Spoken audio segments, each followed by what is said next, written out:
మర్చిపోకుండా నా దగ్గరికి ఇంకెక్కడికి కూడా వెళ్ళకండి, నా దగ్గరకే రాండి, నేను ఆ చర్యలు తీసుకుంటా అని చెప్పినా తీసుకుంటా కూడా. మీరు మటుకు మీ జేబులో నుంచి రూపాయి ఇవ్వద్దు.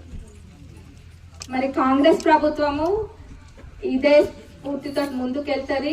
ఇంకేమైనా పెండింగ్ పనులు ఉన్నా కానీ తప్పకుండా నెరవేరుస్తుంది కాంగ్రెస్ ప్రభుత్వము. ఇప్పుడే కాదు, ఏ సమస్య ఉన్నా కానీ నేను మొదటి నుంచి చెప్తున్నా, ప్రచారం రోజు నుంచి చెప్తున్నా, ఏ సమస్య ఉన్నా కానీ నేరుగా మా దగ్గర రాండి. మీ బాధలు తీరవడానికే మేము ఉన్నాము, ప్రజాసేవ కోసమే ఇక్కడికి వచ్చినాము.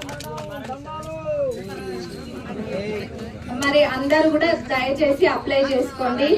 పెన్షన్ కూడా రకరకాలుగా ఉంది, అది డయాలసిస్ పేషెంట్స్ ఉంది, ఇంకా చాలా మందికి ఉంది. అవన్నీ కూడా మీకు అర్థం కాకపోతే అధికారులను అడగండి.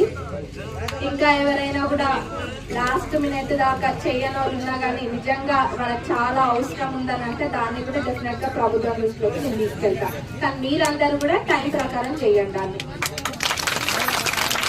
మనము ఇంకొకటి ముఖ్యమైన విషయం ఏంటంటే, నేను అప్పుడు చెప్పినా, ఆనాడు చెప్పినా, ఇప్పుడు చెప్తున్నా, మనము పార్టీలు చూడం.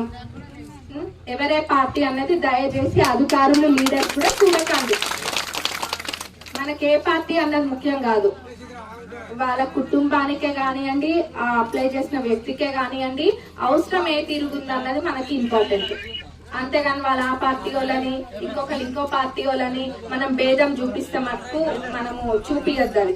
అట్లా ఎవరైనా చేసినా గానీ అది కూడా నా దృష్టికి తీసుకురావాల్సిన బాధ్యత ఇక్కడున్న అందరి మీద ఉంది.